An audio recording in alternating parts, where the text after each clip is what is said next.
काही वर्षापूर्वी माझ्या जीवनातला कठीण निर्णय मी घेतला. 15 एकर जमीन असून सुद्धा मला रोजगारासाठी मुंबईला जावं लागलं. कमी पावसामुळं जमीन पिकत नव्हती म्हणून मला शहरामध्ये जावं लागलं.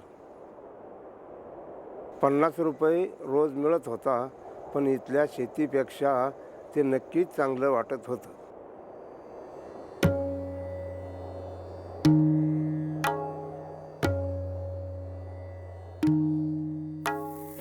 Yadav Dada Thange's story could easily be the story of millions of farmers in India.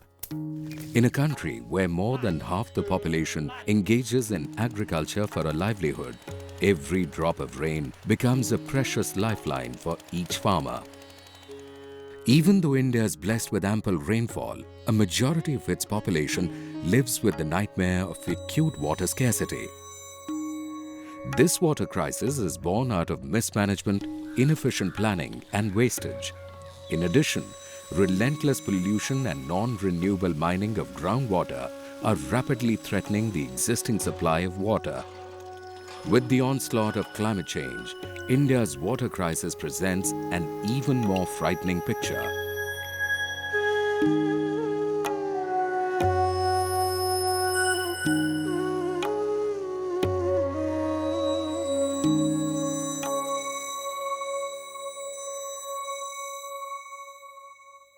However, while the rest of the country was finding ways to battle nature's wrath, one village in Maharashtra was reaping a bumper harvest. मी 1965 साली मुंबईला गेलो. तिथं 35 वर्षे service केली. मला असं ऐकायला मिळालं की हिवरे बाजारमध्ये पाणलोट शास्त्राचा कार्यक्रम अगदी व्यवस्थित झालेला आहे आणि भरपूर पाणी मिळते. म्हणून मी नोकरी सोडून सनी हिवरे बाजारमध्ये आपल्या Gavi Alo.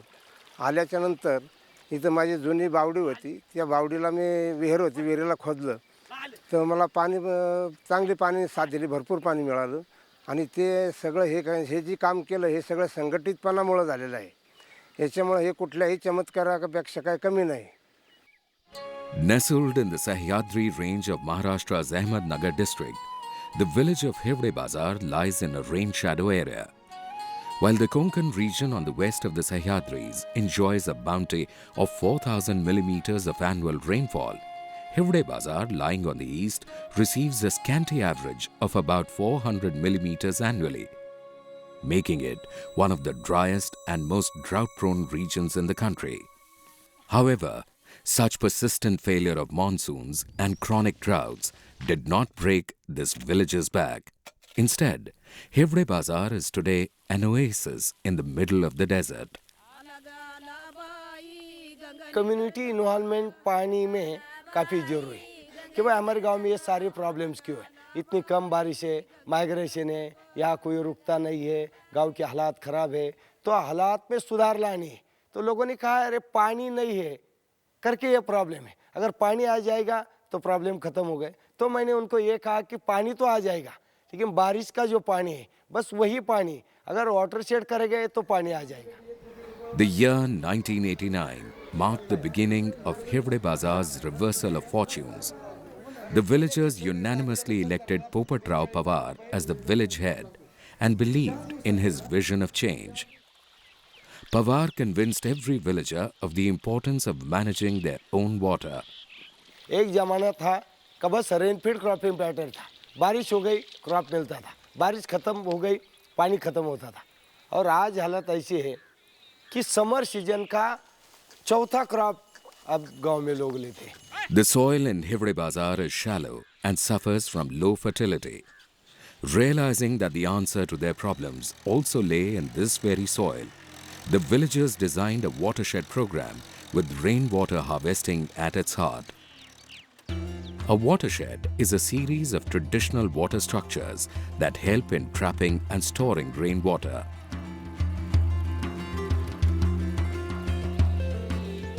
The villagers adopted a top-down approach to their watershed management. They started by constructing contour trenches in the upper reaches of the hills that surround the village. Contour trenches are ditches dug all along the hillside in such a way that they run perpendicular to the flow of rainwater.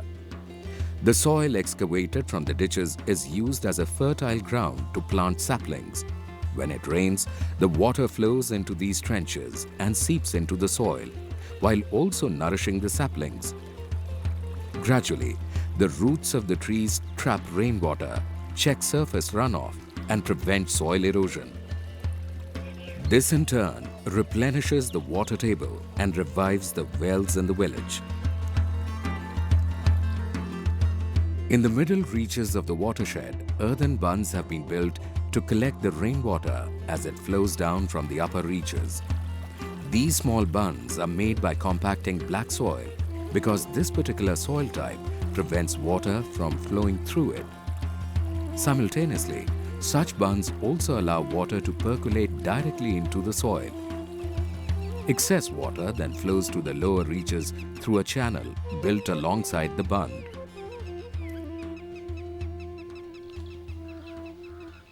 In the lower reaches, farms have been leveled to build compartment bunds, which ensure that rainwater gets trapped in the farms and seeps directly into the soil. A series of other structures that work on the same principle of soil and water conservation have also been built all along the village. Gully plugs and loose boulders in the upper reaches arrest the velocity of water and prevent soil erosion. Percolation tanks and cement bunds help in collecting water from upstream during rainfall. This water percolates into the soil during the lean months, thereby increasing the groundwater table. With more water available for irrigation, the harsh landscape layered with basalt rocks has transformed into hues of green. Popatrao Borkers is one of the 40 families who reverse migrated to Hivre after the phenomenal success of its watershed program. The traditional water practices brought water to his wells and moisture to his soil. पहिले आमच्याकडे पाणी नव्हतं तर आमच्यापाशी काहीच नव्हतं आणि आता आमच्याकडे पाणी तर आमच्याकडे सगळं आता काही सगळं आहे आमच्याकडे. Like most villagers in Hivre Bazar, Borkar also did not want the increased water availability to be wasted needlessly. He decided to switch from the traditional flood irrigation to drip irrigation. Drip का इतना फ़ायदा है कि पानी कम लगता है, श्रम भी कम लगता है, उत्पन्न उतना बढ़ाता है और ज़मीन की सुबह भी अच्छी होती है और पैदावार भी अच्छी निकलती है उसकी.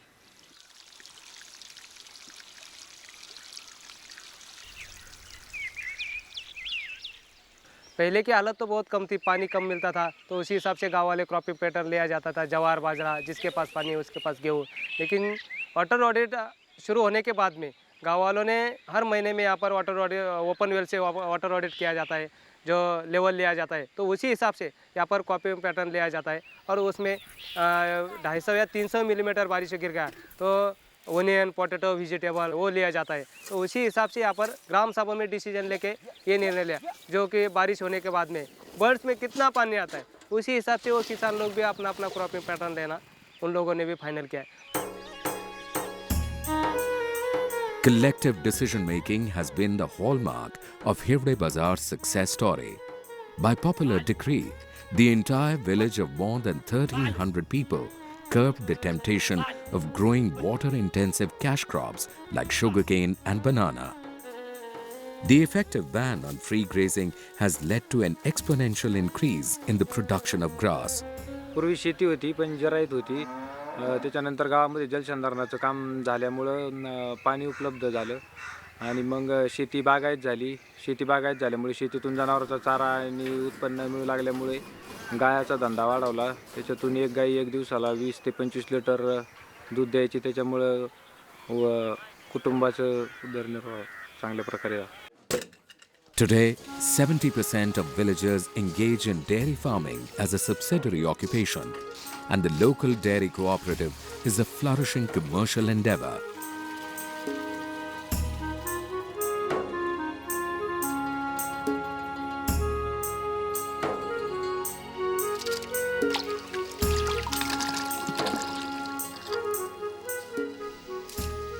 क्लाइमेट चेंज, ग्लोबल वार्मिंग, बारिश, पानी और न जाने इस जैसी कितनी समस्याओं को लेकर पूरी दुनिया भर में यह हंगामा हो रहा है। लेकिन हिवरे बाज़ार में किसी चीज़ को लेकर कोई प्रॉब्लम नहीं है, कोई समस्या नहीं है। और इसका एक ही कारण है कि पिछले 20 साल से हमने जो संगठित होकर जो काम किया है, अभी पूरे साल भर में पानी की कोई प्रॉब्लम गाँव में नहीं होती। और पानी की प्रॉब्लम नहीं है तो बाकी की सब प्रॉब्लम ख़त्म हो गई।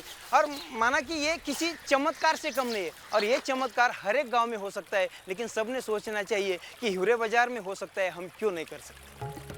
Recognizing its exceptional efforts in water management, the Government of India awarded Hivre Bazar the National Water Award in 2008. The village still receives the same amount of scanty rainfall it used to in the heart of its most trying years. But what has changed is the mindset and the attitude towards the management of its most precious liquid resource. पाणी आहे म्हणून तर आपलं जीवन आहे. अगर एक भी पीछे हट गया तो हम लोग काम नहीं कर सकते. तर विहिरीला पाणी आलं, पाणी आल्यामुळं आमची जिंदगी सुधरून गेली. आम्ही सर्व एकत्र काम केलं, साऱ्या गावाने एकत्र आले, पाणी अडवलं, पाणी जिरवलं, म्हणून पाण्यामुळे आमचे सर्व प्रश्न सुटले.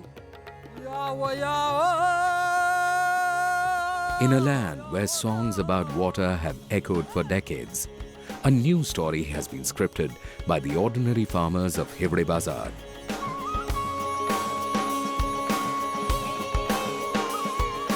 In this journey that has spanned 2 decades, Hivre Bazars has been a journey of courage and fortitude. This is a journey that has no parallels, but this is certainly a story that can inspire many more Hivre Bazars across the world.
कई साल पहले मैंने अपने जीवन का सबसे मुश्किल फैसला लिया।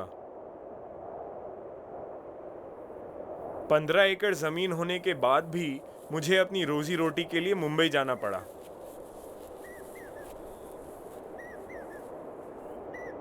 बहुत कम बरसात होने के कारण हर साल मेरी कोई भी फसल उग नहीं पाती थी।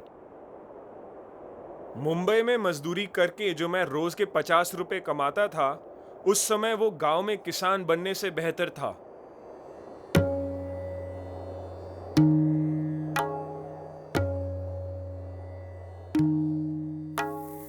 यादव दादा ठांगे की कहानी भारत के करोड़ों किसानों की कहानी है।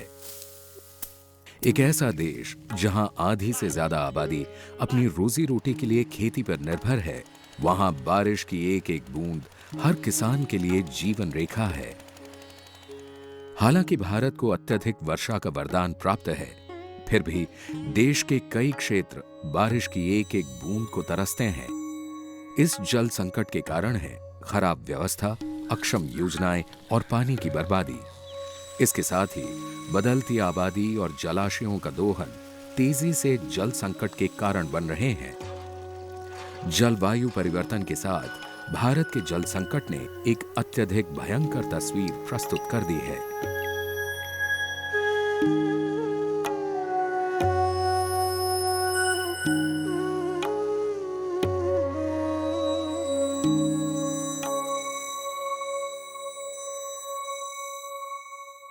जहां भारत के कई प्रदेश प्रकृति के प्रकोप से संघर्ष कर रहे थे, वहीं महाराष्ट्र का एक गांव फसलों की खूब पैदावार कर रहा था।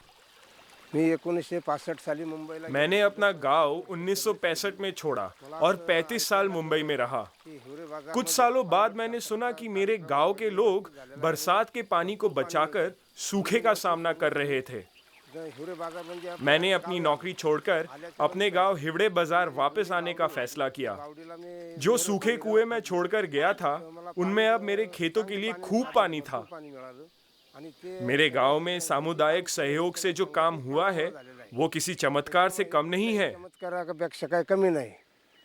महाराष्ट्र के अहमदनगर जिले की सह्याद्री पहाड़ियों में बसा गांव हिवड़े बाजार ऐसे क्षेत्र में बसा है जहां बहुत ही कम वर्षा होती है, जबकि सह्याद्री के पश्चिम में स्थित कोंकण में सालाना 4000 मिलीमीटर वर्षा मापी जाती है। वहीं दूसरी ओर हिवड़े बाजार, जो कि सह्याद्री के पूर्व में स्थित है, साल में केवल 400 मिलीमीटर वर्षा प्राप्त करता है। मॉनसून के ना होने और सूखा पड़ने के बावजूद इस गांव ने हार नहीं मानी। भारत के सबसे सूखे और बंजर इलाकों में से एक माना जाने वाला हिवड़े बाजार आज रेगिस्तान में एक जल स्रोत की तरह है।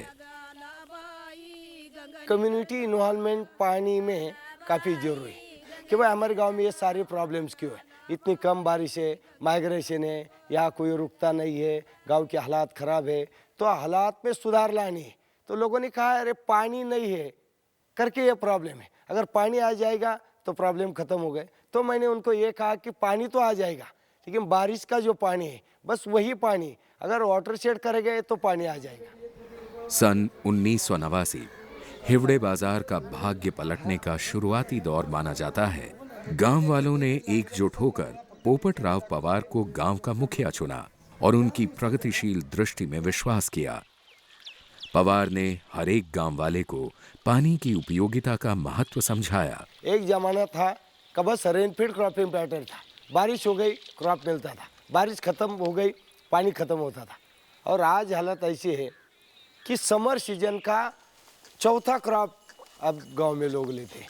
हिवड़े बाजार की मिट्टी सतही है और इसकी उपजाऊ क्षमता कम है, लेकिन गांव वालों को एहसास हुआ कि उनकी परेशानियों का हल भी इसी मिट्टी में है। हिवड़े बाजार के लोगों ने गांव में बरसात के पानी से सिंचाई का एक वाटरशेड यानी जल विभाजन कार्यक्रम शुरू किया।